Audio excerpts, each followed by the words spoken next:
삼성 갤럭시를 쓰는 미국인은 있어도 삼성 덕분에 김치를 먹어본 미국인은 없습니다. 이게 웬 엉뚱한 소리냐고요? 이제부터 브랜드에 관한 아주 흥미로운 이야기를 들려드리려고 합니다. 자, 질문 하나 드리겠습니다. 대한민국 역사상 가장 강력한 브랜드는 뭘까요?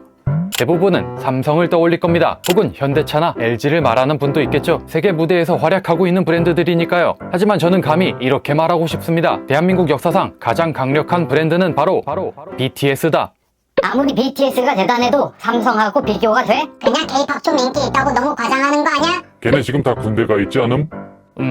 혹시 지금 고개를 갸웃하고 계시다면 지극히 정상입니다. 아주 자연스러운 반응입니다. 참고로 저는 아미가 아닙니다. 아이돌 음악을 자주 듣는 사람도 아니고요. 그래서 오늘 이 이야기는 국뽕도 빼고 팬심도 빼고 브랜딩 관점에서 이야기해보려 합니다. 감정이 아니라 구조로, 인상보다 수치로 정말로 BTS가 대한민국 역사상 최고의 브랜드일 수 있는지 차근차근 따져보겠습니다. 자, 먼저 숫자부터 보시겠습니다. 삼성의 브랜드 가치는 얼마일까요? 약 135조 원입니다. 그렇다면 BTS는 현대경제연구원 분석에 따르면 군백기를 제외한 활동기간 동안 BTS가 만든 누적 경제 효과는 약 42조 원. 수치만 보면 봐라, 삼성이 3배는 크잖아. 이런 반응이 나올 수도 있습니다. 하지만 여기엔 결정적 차이가 있습니다. 삼성이 이 가치를 쌓는데 걸린 시간은 70년, 반면 BTS는 불과 10년 만에 이 수치를 만들어냈습니다. 물론 기업 브랜드와 문화 브랜드를 같은 기준으로 비교하긴 어렵습니다. 그래도 BTS의 성장 속도가 얼마나 압도적인지 감이 오실 겁니다. 진짜 중요한 차이는 숫자보다 파급력에 있습니다. 삼성은 지금 전 세계 스마트폰 시장에서 22%의 점유율을 갖고 있습니다. 거의 5명 중 1명이 삼성폰을 쓰는 시대입니다. 그런데 이렇게 물어본다면 어떨까요? 삼성 때문에 한국어를 배우게 된 외국인 있을까요? 삼성 때문에 한국을 여행한 관광객? 거의 없을 겁니다. 그런데 BTS는 다릅니다. BTS 덕분에 한국어를 배우기 시작한 외국인 수백만 명에 달합니다. 이건 과장이 아닙니다. 문화체육관광부와 한국관광공사 자료에 따르면 BTS의 영향으로 한국을 찾는 외국인 관광객만 해도 연간 약 80만 명 이상. 단지 콘서트를 보기 위해 들어온 팬들 이야기가 아닙니다. 한국 문화 자체에 애정을 품게 된 사람들, 김치를 처음 먹어본 팬, 한글을 공부하는 대학생, 늘어나는 해외 대학의 한국 문화 수업까지 이 모든 변화의 중심에 BTS라는 브랜드가 있습니다. 삼성과 BTS를 무언가를 파는 브랜드라는 시선으로 본다면 가장 결정적으로 다른 점이 무엇일까요? 바로 팔고 있는 게 다르다는 점입니다. 삼성은 손에 쥘 수 있는 제품을 팔았습니다. 반면 BTS는 마음속에 남는 감정을 팔았습니다. 삼성폰은 2년 뒤에 바꿔도 별 감흥이 없지만 BTS와 함께 울고 웃었던 감정은 몇 년이 지나도 팬들의 가슴속에 남습니다. 어떤 브랜드는 사라지고 어떤 브랜드는 추억이 됩니다. BTS는 그 추억을 가장 강하게 남긴 브랜드 중 하나입니다. 20세기 브랜드는 이렇게 말했습니다. 우리 제품이 최고입니다. 그런데 2025년의 브랜드는 다릅니다. 우리와 함께하면 당신이 특별해집니다. 조용히 설득력 있게 속삭입니다. 이제 사람들은 단지 기능 좋은 물건보다 나를 표현할 수 있는 이야기를 선택합니다. 브랜드는 소비 대상이 아니라 정체성의 일부가 됐고요. 그런 흐름의 맨 앞에서 BTS는 이렇게 말합니다. 너도 특별해질 수 있어. 지금 모습 그대로. 물론 여전히 궁금하실 수 있습니다. 그래서 도대체 BTS는 어떻게 그런 영향력을 갖게 된 걸까? 단지 노래 잘하고 춤춰서 그런 걸까요? 그건 이들의 이야기를 너무 단편적으로 보는 말입니다. BTS는 대중문화의 성공을 넘어 감정 자체를 브랜드 자산으로 만든 존재입니다. 전 세계의 수많은 사람들이 빠져든 이 7청년의 서사는 그냥 아이돌 이야기로 치부하기엔 분명 엄청난 몰입력이 있거든요. 이제부터 디그에이는 브랜딩의 4가지 핵심 축, 진정성, 고유함, 시의성, 꾸준함, 진고 식후, 이 4가지 기준으로 BTS라는 브랜드를 본격적으로 디깅해보겠습니다. 해외에서 한국 아이돌을 떠올릴 때 가장 먼저 떠오르는 이미지 중 하나는 완벽함입니다. 외모, 퍼포먼스, 콘셉트까지 정말 철저하게 기획되고 훈련된 모습이죠. 하지만 그 이면엔 비인간적일 만큼 가혹한 트레이닝 시스템이 있습니다. 아이돌은 데뷔와 동시에 완성품으로 시장에 등장해야 하니까요. 이 시스템은 K-팝의 글로벌 성공 요인이기도 했지만 동시에 지나치게 경쟁적이고 개인의 감정이나 서사를 허용하지 않는다는 비판도 받아왔습니다. BTS는 역시 이 산업의 틀 안에서 출발했지만 첫인상은 조금 달랐습니다. 화려한 데뷔라고 보기엔 어려웠죠. 오히려 그들을 향한 냉소와 조롱도 존재했습니다.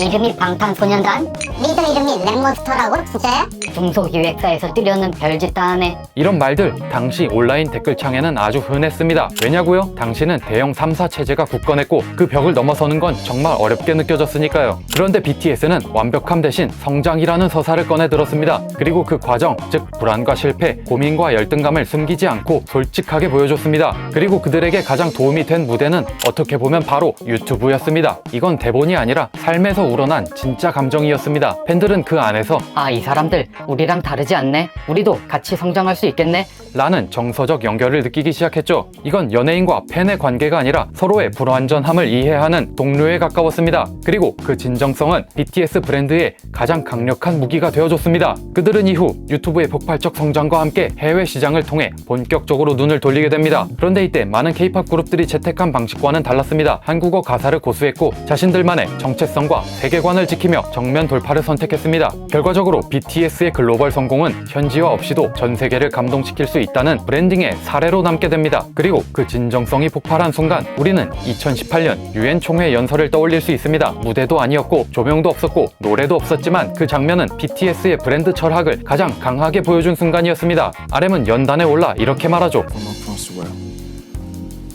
My name is Kim Namjoon, also known as RM, the leader of the group BTS. 이게 왜 특별하냐고요? 이 짧은 한마디는 나는 내 이름을 숨기지 않겠다. 나는 나의 정체성으로 이야기하겠다는 선언이었습니다. 그 순간 BTS는 K-POP 아이돌이라는 범주를 넘어 전세계 청춘의 정체성을 대변하는 브랜드로 발돋움하게 됩니다. 그 연설 이후 이 내용은 여러 나라의 중고등학교 교재에 인용됐고 하버드 비즈니스 리뷰에서는 브랜드의 진정성이 어떻게 글로벌 커뮤니티를 만드는가 라는 사례로 분석되기까지 했습니다. 불과 5년 전만 해도 방탄소년단이라는 이름은 촌스럽다는 조롱을 받던 대상이었는데요. 이제는 전 세계 10대와 20대가 자신의 이야기를 투영하는 이름이 되었습니다. 진정성, 그건 기술도 아니고 자본도 아닙니다. 브랜드가 얼마나 자기 자신으로 존재할 수 있느냐의 문제죠. 그리고 BTS는 그걸 일관되고 끊임없는 노력으로 증명해냈습니다.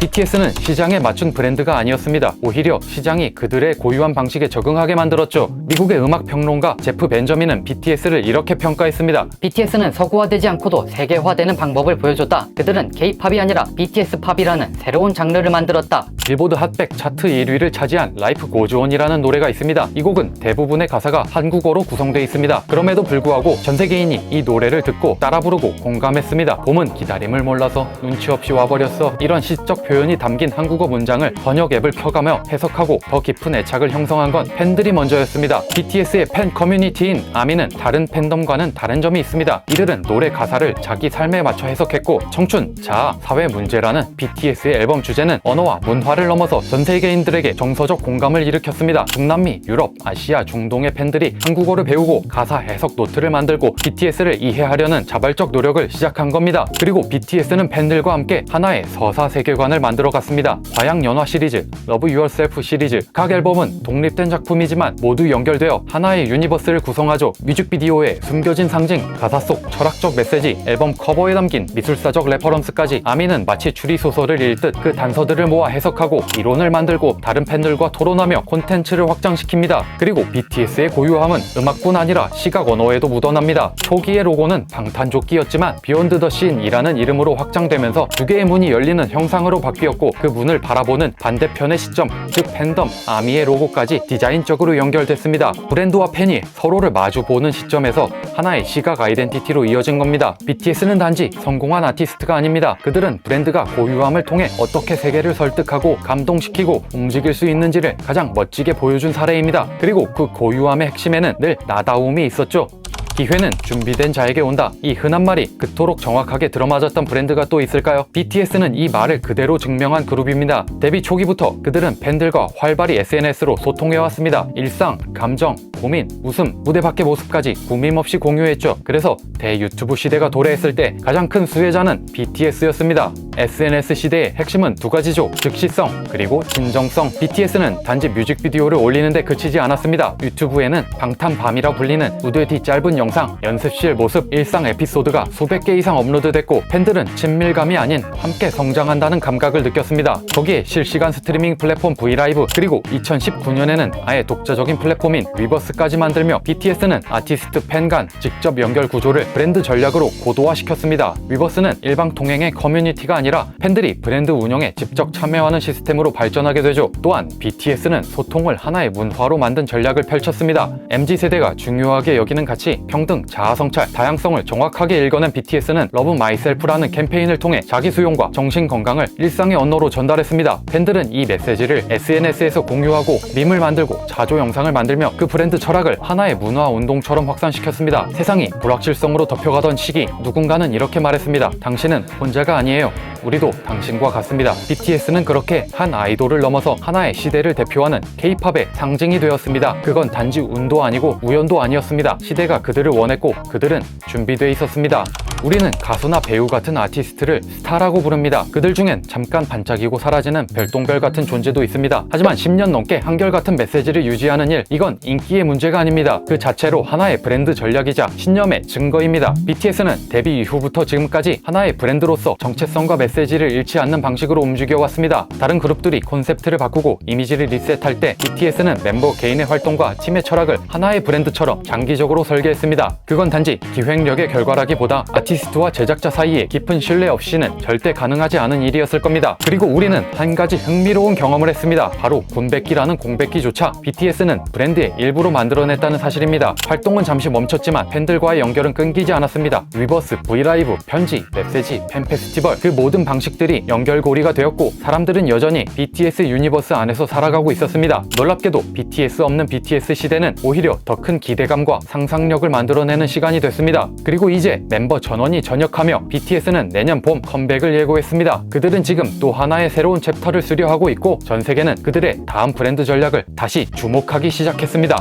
BTS, 그 이름은 우리가 알고 있는 브랜드의 개념을 한 발짝 더 확장시킨 존재라고 해도 과언은 아닐 겁니다. 전통적인 브랜드의 공식은 이렇습니다. 제품력, 마케팅, 인지도, 충성도, 좋은 제품을 만들고 잘 포장해서 알리면 자연스럽게 팬이 생기고 충성도도 따라온다. 많은 브랜드가 이 공식을 믿고 움직여왔습니다. 하지만 BTS는 이 공식을 정면으로 뒤집습니다. 소리, 공감, 참여, 공동체, 문화. BTS는 처음부터 제품이 아닌 이야기로 시작했습니다. 그리고 그 이야기에 공감한 팬들이 직접 참여하고 콘텐츠를 만들고 해석하고 의미를 확장시켜 나갔죠. 그렇게 생겨난 아미는 그저 팬의 집합이 아닙니다. 하나의 공동체, 그리고 이제는 문화 그 자체로 성장했습니다. BTS의 이 성공 여정은 마케팅 교과서에 등장하는 이론과도 정확히 맞아떨어집니다. 다트머스 대학교의 케빈 레인 켈러 교수, 그는 브랜드 자산의 단계를 이렇게 설명합니다. 처음엔 인지도에서 시작해 점점 소비자의 마음속에 자리 잡고 마지막에는 깊은 애착과 유대감을 형성하게 되는 과정, 그 이론의 마지막 단계가 바로 브랜드 관계입니다. 이 단계에 도달한 브랜드는 소비자가 마치 친구나 가족처럼 느끼는 존재가 됩니다. 더 이상 소비 대상이 아니라 삶의 일부, 정체성의 일부가 되는 거죠. 그리고 지금 이 순간 BTS와 아미의 관계가 딱 그렇습니다. 이건 그저 스타와 팬의 관계가 아닙니다. 진짜 브랜드가 만들어낼 수 있는 최상의 형태, 그 상징적인 사례가 바로 BTS입니다. 그들이 뿌린 감정과 서사의 씨앗은 앞으로 다른 K 브랜드의 자양분이 될 것입니다. 앞서 말씀드렸다시피 저는 아미도 아니고 아이돌 음악을 즐겨 듣는 편도 아닙니다. 그런데 이번 콘텐츠를 만들면서 느꼈습니다. 한국의 대중문화를 대표하는 팀이 BTS라서 다행이다. 앞으로 K-팝의 5년, 10년이 더 기대되는 이유는 분명합니다. BTS라는 자양분을 먹고 자란 다음 세대의 창작자들이 또 다른 멋진 작품을 세상에 내놓을 테니까요. 문화체육관광부의 연간 예산은 약 7조 원, 그런데 BTS 한 그룹이 만들어낸 누적 경제 효과는 약 43조 원에 달합니다. 삼성이 메이드 인 코리아를 알렸다면 BTS는 코리아라는 나라 이미지 자체를 바꿨습니다. 그리고 그 뒤를 이어 영화 기생충, 한강작가, 손이상을 수상한 박천유 작가까지. 이제 한국은 80년 전 김구 선생이 꿈꾸던 문화 강국의 문턱에 서 있습니다. 씨앗을 뿌린 창작자들이 있기에 각박한 현실 속에서도 우리는 여전히 희망이라는 단어를 붙들 수 있습니다. 그리고 앞으로도 더 멋지고 위대한 성취를 이룬 창작자들이 이 땅에서 자라날 겁니다. 그들은 또 한 번 세상을 향해 다른 방식의 한국다움을 제시할 겁니다. 한국이라는 문화의 나무가 더 크고 더 깊게 자라나길 바랍니다. 디그웨이는 다음 주에도 또 하나의 주제를 깊게 디깅해서 돌아오겠습니다. 그럼 오늘도 감사합니다.